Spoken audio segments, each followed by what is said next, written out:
तो हेलो, कैसे हो आप लोग। तो स्वैलो द स्टार के नेक्स्ट नॉवल के एपिसोड नंबर 331 में आपका स्वागत है। तो चलिए शुरू करते हैं, लेकिन इससे पहले अगर आपने मेरे चैनल को सब्सक्राइब नहीं किया तो सब्सक्राइब करके बेल आइकन दबाना ना भूलें।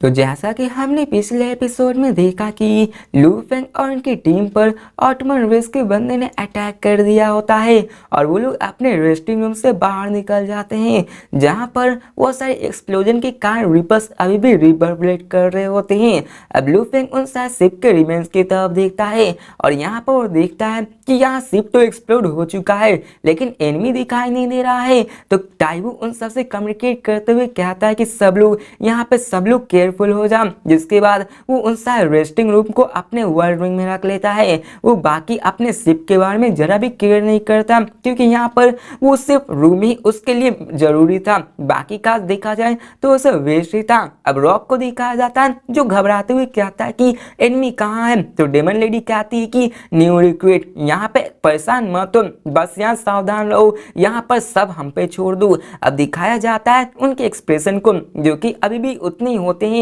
क्योंकि यहाँ पर उन्होंने कई सारे इनकाउंटर्स को फेस कर लिया होता है। यहाँ पे वो इन सारे इनकाउंटर्स के सामने अपने आप को शांत रहना जानते हैं, ताकि वो इन सब का डट के मुकाबला कर सके। अब टाइबू को दिखाया जाता जो कि एक डायरेक्शन में वहाँ फ्लो करने लगता। वो कहता है कि जबकि एनिमी यहाँ पे हमें नहीं दिख रहा, तो चलो यहाँ से निकलो। जिसके बाद सभी बंदे वहां से निकल जाते हैं। अब सभी के सभी बंदों के साथ लू फेंग भी निकल जाता, लेकिन तभी हमें दिखाया जाता है कि एक अनडाइन बीम जो कि अपने लाइट स्पीड से ट्रेवल कर सकता है, लेकिन वो इतनी आसानी से लाइट स्पीड में नहीं जा सकता है। लेकिन देखा जाए जब कोई थंडर और लाइट एक साथ अनलीज करेगी तो उन सब की स्पीड बढ़ जाएगी और इन सब के अपने अपने इनसाइड के रिक्वायरमेंट्स होते हैं। अब लू फेंग भी उन सब के साथ जा रहा होता है, वो सब एक ही साथ बढ़ रहे होते हैं और लू फेंग भी उन्हीं के साथ जा रहा होता है। और तभी हमें दिखाया जाता उन सारे ओल्ड सोल्जर को जो कहते हैं ये तो थंडर है ले, यहाँ पे थंडर है ले। और टाइबू जो कैप्टन होता है वो कहता है चलो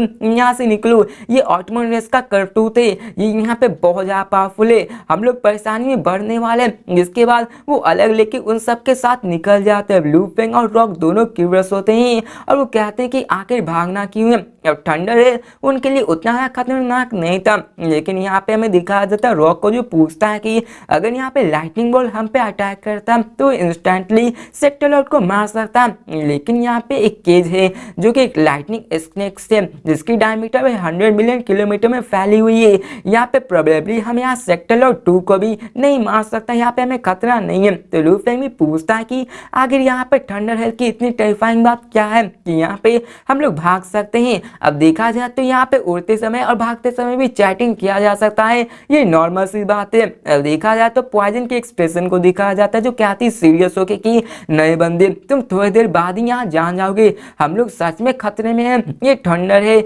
यहाँ पे किसी नॉर्मल ऑटमन क्लैंसमैन में नहीं है जो इसको सेट कर पाए, इसके पीछे जरूर कोई पावरफुल बंदा होगा, क्योंकि इसको सेट करना इतना भी आसान नहीं होने वाला है। तो लू फेंग भी हाँ भी बढ़ता है। अब लू फेंग इसके बारे में जान चुका होता है कि इस मिलियंस ऑफ मिक्स एलिमेंट्स कितना ज्यादा होता है और इतने बड़े एरिया को कवर करने के लिए कितना पैसा चाहिए। ऑटोमन रेस वो इन सारी चीजों में प्रोफिशिएंट होते हैं और उनके लिए ये कॉस्ट ऑफ बहुत ज्यादा कम हो जाता है, क्योंकि उनके अपने अंदर बनता है तो अपने अंदर तो सस्ता होगा ही है। उनके सामने 1000 ऑफ मिक्स एलिमेंट्स कम होके कुछ ही 100 मिक्स एलिमेंट्स होते हैं। अब यहाँ पे कोई ऑर्डिनरी ऑटमन सेक्टर लॉर्ड तो इसको अफोर्ड नहीं कर सकता, एटलीस्ट ये अनडाइन तो होना ही चाहिए। जिसके बाद वो वहां से भागने लगते हैं और वो यहाँ से भाग रहे होते हैं। अब यहाँ पे मैं लू फेंग को दिखाया जाता जो कि अपनी टीम के साथ जा ही रहा होता, लेकिन सडनली वहां पर धमाके होने लगते हैं और वहां से एक ब्लड जो कि लाइट डॉट्स की तरह उनके तरफ आने लगता है। अब ये डॉट उनके ग्रुप की तरफ आने लगता है। तो यहाँ पे लू फेंग आराम से देख पा रहा होता है कि जो डॉट उनकी तरफ आ रहा है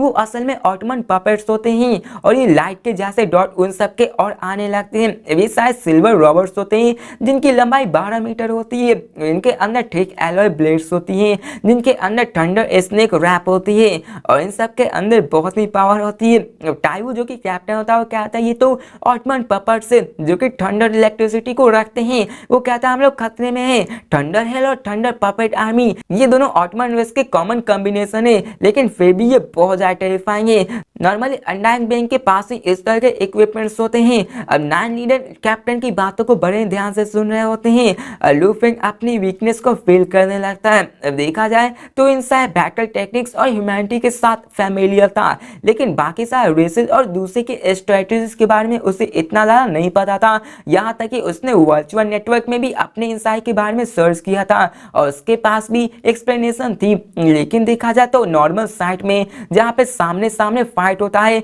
वहाँ पे इन सब का कोई काम नहीं होता है और एआई वो सारे अपने रिसोर्सेज को यूज करके अपने ग्रेड कंट्रोल कॉम्बिनेशन टेक्निक्स को यूज करके टेरिफाइंग अटैक कर सकते हैं। अब कैप्टन को दिखाया जाता है जो क्या था, सब लोग मेरी बातों को सुनो, मुझे फॉलो करो, हम लोग यहाँ पे बहुत ही सबसे फास्टेस्ट स्पेस से ब्रेक थ्रू करने वाले हैं, हमें इस थंडर रेस से बाहर निकलना है। तो वो सभी बांध जाते हैं, जिसके बाद वहाँ टीम अपने शॉकिंग स्पीड से फ्लाई होने लगती है। अब केज की बात करें तो ये केज बहुत बड़ा होता है और यहाँ पे इन सारे छोटे टीम को यहाँ पे कई सारे थंडर पपेट आर्मी ने घेर लिया होता है। और अब फिर हमें सिंचन्स का पराठी को दिखाया जाता है जो अपने ब्रोकन शिप कंट्रोल रूम में होता है, कहता है भागने की कोशिश कर रहे हो, और वो कहता है आर्मी 6 अपने CI9 के फॉर्मेशन को इंगेज करो। और हमें दिखाया जाता है लू फेंग उन सारे थंडर पपेट्स को डॉज करके वहां से भाग रहा होता है। अब उन सब की स्पीड तो इतनी नहीं है कि वो लू फेंग को पकड़ पाए। अब यहाँ दिखाया जाता है क्लोजेस्ट पपेट को, जहाँ पे सडनली वो large amount of thunder Exness को अपने अंदर एब्जॉर्ब करने लगते हैं और 1 लाख थंडर पपेट्स में इलेक्ट्रिक सर्किट फैलने लगता है और काउंटलेस स्नेक एक दूसरे से फ्लो करता है। और दिखाया जाता है वहाँ पे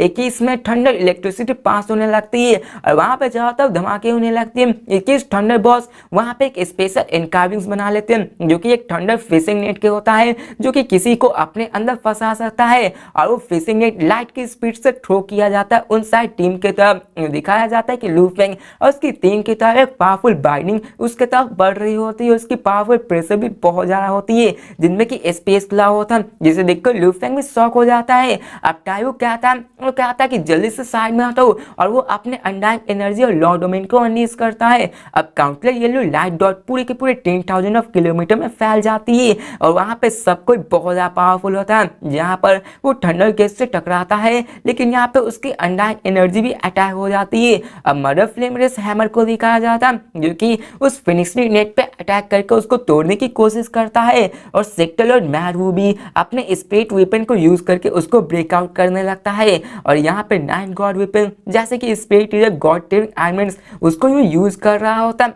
अब जिसका नाम गॉड होता है वो भी अपने पावर को यूज करके उस पर अटैक कर देता है। अब यहाँ पे 9 के 9 मेंबर्स अपने अटैक को यूज करता है और लू फेंग भी अपने नॉन आर्मर से अटैक करता है। अब थंडर फिनिक्स नेट उन पे अटैक तो नहीं कर रहा था बल्कि उनको ट्रैप करने के लिए होता है। अब यहाँ पे उस पे अटैक करने लगता है, फाइनली उसी समय वो उस नेट को तोड़ देते हैं और दिखाया जाता है कि उसमें अनस्टेबल एनर्जी चाहता फ्लो होने लगती है जिसकी वजह से लू फेंग और उसकी टीम भी उससे हिट होती है। लेकिन कैप्टन टाइवू उसे ब्लॉक करने लगते हैं और रॉक कहता है कैप्टन, जिसके बाद ये सुनकर कैप्टन कहते हैं मैं ठीक हूँ, तुम सब अपना देखो, यहाँ पे खतरा आने वाले हैं, ये पपेट हमें घेर लिए हैं, ऐसा नहीं लगता है कि हम लोग इतने आसानी से इन सब से पीछा छुड़ा सकते हैं। जिसके बाद पॉइजन कहते हैं कि जल्दी से यहाँ क्या करूं, क्या हमें भागना चाहिए या फिर इनसे लड़ना चाहिए। अब यहाँ पे सब लोग इसी के बारे में सोच रहे होते हैं और सब लोग अपनी फाइटिंग स्पीड में आ चुके होते हैं और कैप्टन कहते हैं डेमन लेडी वी तुम दोनों को केयरफुल रहना होगा।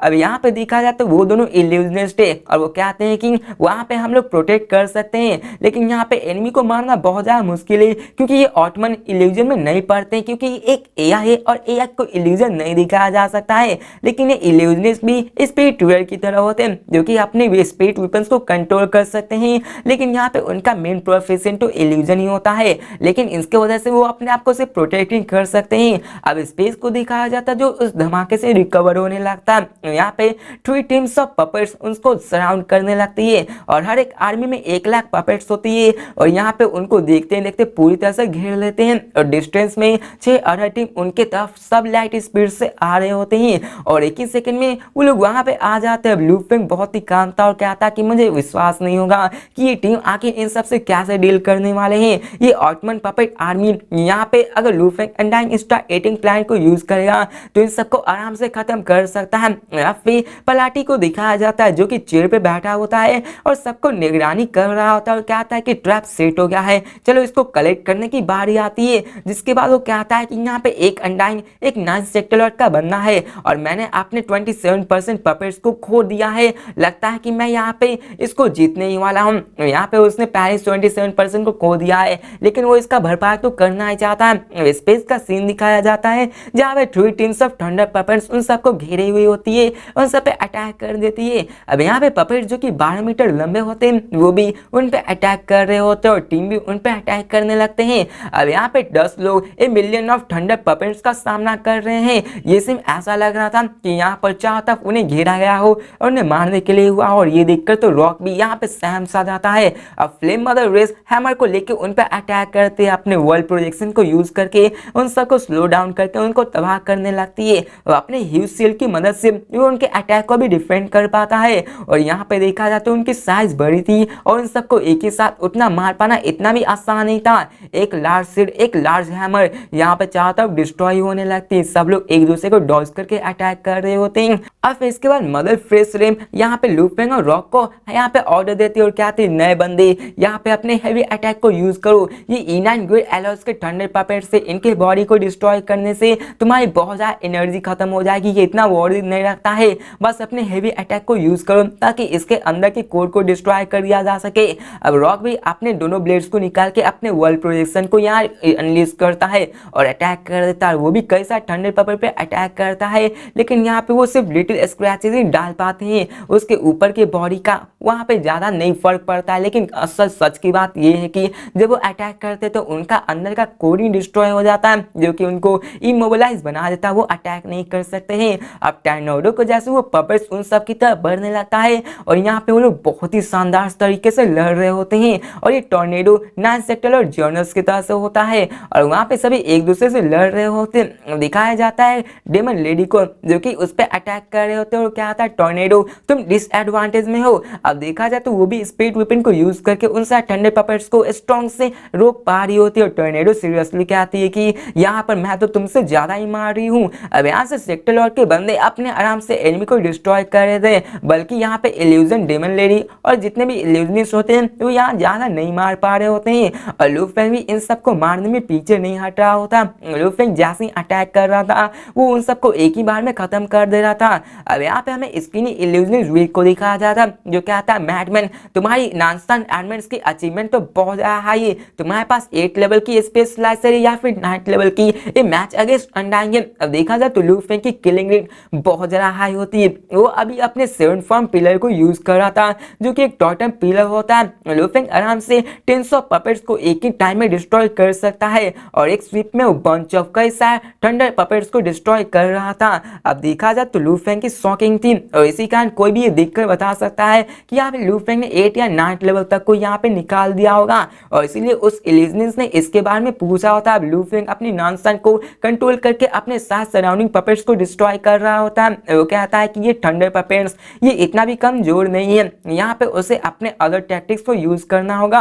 अब ऑर्डिनेट पपेट्स यहाँ पे बग सोल्जर्स से ज्यादा वीक नहीं होते हैं। ये सभी लू फेंग सोचता है कि ये सभी सिंपल रोबोट है, एक हैवी अटैक इनके इंटरनल मशीन को डिस्ट्रॉय कर देती है जो कि इनके बिना काम के बना देती है। बग सोल्जर वो एक्चुअली लाइफ फॉर्म होते हैं और प्रोडक्शन के मामले में उनकी रेट बहुत ज्यादा हाई होती है। यहाँ पे लू फेंग इन सब के बारे में सारी चीजें याद करने लगता है जो कि इतनी बकवास है, इसको मैं स्किप करता हूँ। अब केमिस्ट पॉइजन को दिखाया जाता जो क्या था कलेक्ट करो, मैं इन सबको कलेक्ट करने वाला हूँ। यहाँ पे वो अपने आर्मर को एक्सटेंड करते हुए जितने भी पपेट्स होती है उसको अपने पास अपने वर्ल्ड में रख लेते हैं क्योंकि ये उनके लिए काम हो सकता है। ये E9 ग्रेड अल्टीमेट पपेट्स से जो कि सिंपली बहुत ज्यादा है और इन सब की कीमत भी उन सबको मिल सकती है। अब यहाँ पे पॉइजन बहुत ज्यादा एक्साइटेड हो जाती है और कहती है कि इन सबको कलेक्ट करना यहाँ पे एनिमी को थोड़ा सा चुभने वाला है, यहाँ पे एलॉय थोड़ा सा वैल्यूबल है, तो इन सबको मिला दिया जाए तो देखा जाए तो 1000 उतना इस शिप को वर्दी नहीं आता है, लेकिन 10,000 देख लिया जाए तो वो बहुत ज्यादा हो जाता है। अब डेमन लेडी भी कहती है कि हम तुम उन सबको कलेक्ट करो।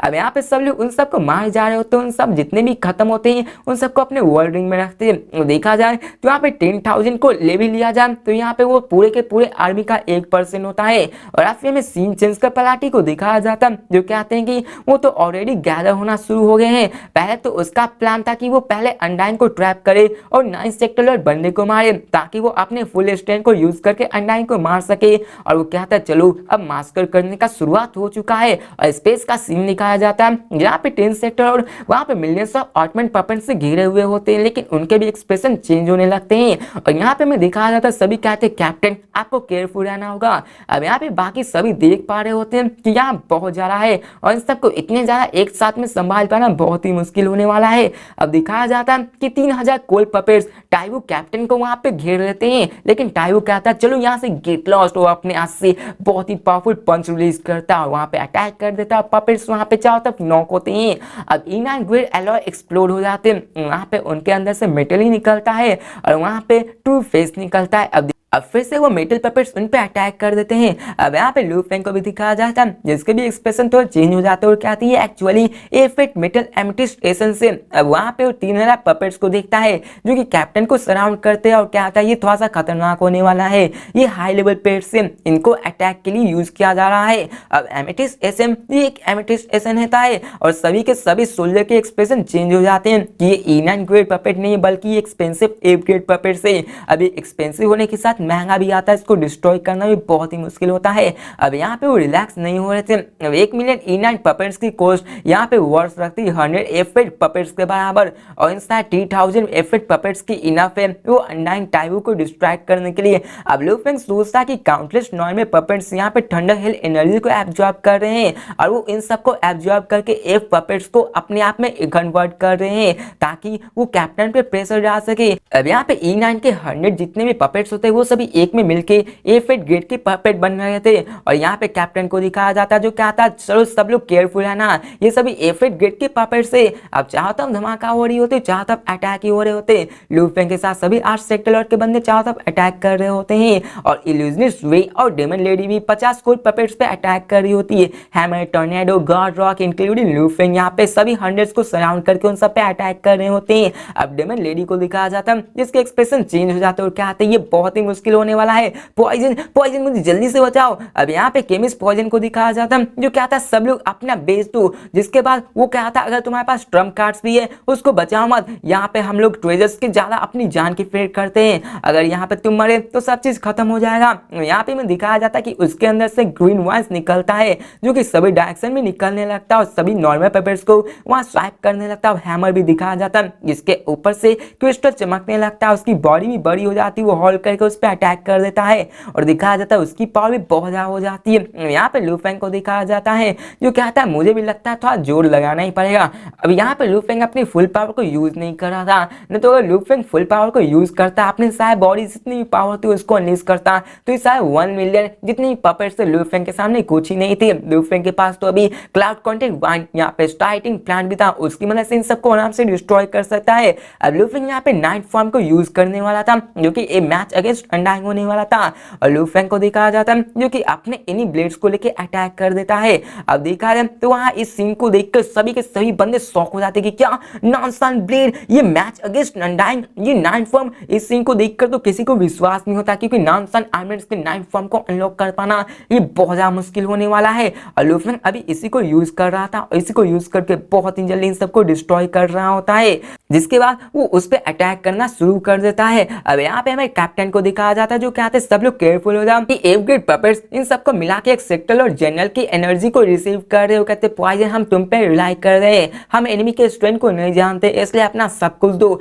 और यहाँ पे कहता है डेमन लेडी भी तुम सभी इन सबको अपने वर्ल्ड में डालने को तैयार हो जाओ, जिसके बाद वो कहती है मैडमैन। अब यहाँ पे कैप्टन ने लू फेंग के स्ट्रेंथ को देख लिया होता है, वो कहता है कि तुम यहाँ में नाइन फॉर्म नॉनसन आर्मर्स को यूज करो इसलिए तुम बाकी सबकी मदद करो। तो पॉइजन और लू फेंग भी कहता है ठीक है, जिसके बाद वो कहता है हम लोग समझ गए। अब देखा जाए इस बैटल में सबसे ज्यादा पावरफुल लू फेंग और पॉइजन ही काम कर रहे होते हैं, उधर कैप्टन तो उन्हीं सभी रॉबर्ट्स के बीच में फंसे हुए होते हैं। पॉइजन अपने पास से डार्क ग्रीन वॉन्स निकालती जो कि लू फेंग की तभी स्टार्टिंग प्लान की जैसे होती है, वो उन सबको लेके उन सब पे अटैक कर रही होती है। अभी 100 एफ ग्रेड पपेट्स उसको घेरे हुए होती है, यहाँ पे उसको अटैक करके उसको रोकने की कोशिश करते हैं। एक पीस ऑफ उसके तरफ अटैक करती है। अब यहाँ पे लू फेंग को दिखाया जाता है जो कहता है पॉइजन तुम आपको ध्यान रखो। में दिखाया जाता है कि वहाँ पे एवरेज पपेट्स होते हैं, जहाँ पे 400 घेरे होते हैं वहाँ पे 800 आ जाते हैं। अब यहाँ पे 400 लू फेंग के होते हैं, वहीं पे 400 बाकी तरफ वहाँ पे एम कर लेते हैं। अब लू फेंग यहाँ पे देखता है और क्या आता है, छोटे बच्चे तुम सब क्या ही बिगाड़ लोगे।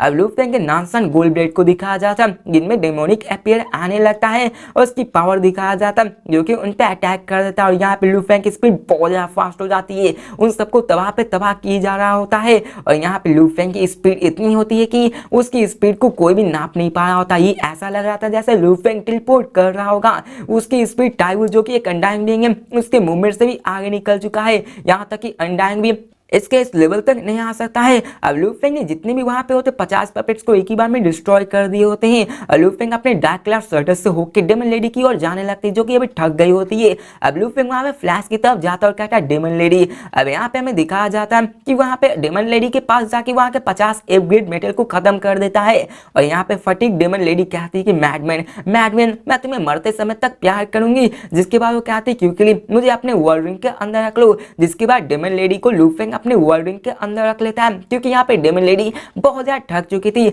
अब पॉइजन को भी दिखाया जाता जो भी थकने लगी थी और यहाँ पे वो चिल्ला कर क्या थी बास्ट। जिसके बाद वो भी अपने सारे बॉटल को यूज करती है। अब बैटलफील्ड में लू फेंग लाइटनिंग की स्पीड से सारे पपेट्स आर्मी पे अटैक कर रहा होता है और सिमिलटेनियसली वो अपने सारे बंदों के पास जाके उनकी भी मदद कर रहा होता है। यहाँ पे इल्यूजनिस्ट वीवी को दिखाया जाता है जो कहता है कि ये नया बंदा कैप्टन ये तो सच में पावरफुल है मैडमैन, मैं तुम्हारी रिस्पेक्ट करता हूँ। और वो भी लू फेंग को एक फ्लैंक किस देती है और यहाँ पे उसे भी पता चल जाता है कि वो मरते मरते बची है। यहाँ पे इल्यूजनर वी लू फेंग उसको अपने वर्ल्ड रिंग में रख लेता है। जिसके बाद हैमर भी चिल्ला कर कहती है कि जल्दी यहाँ पे आओ, मैं भी इन सबको नहीं संभाल सकती हूँ। और हैमर को भी वहाँ पे स्पीड फाइटर रीडर होता है। अब हैमर भी फाइटर होता है, उसकी ऑफेंस और डिफेंस बहुत ज्यादा स्ट्रॉन्ग होता है, लेकिन यहाँ पे इन सारे ग्रुप ऑफ अटैक को वो भी संभाल नहीं पाता। लू फेंग भी उसको अपने वर्ल्ड रिंग में रख लेता है। अब यहाँ पे दिखाया जाता है उन सारे बंदे को जो कहते हैं कि ये मैडमैन ये तो सच में पावरफुल है। अब गॉड होता है वो कहता है डैम ये पहली दफा था मैं तुमसे मिला था, मैं तुमसे पहली बार एक पावरफुल वॉरियर से मिल रहा हूँ। एक बार देखो तो ये कितना पावरफुल है, एक ही झटके में 50 अपग्रेड पपेट्स को मार दे रहा है।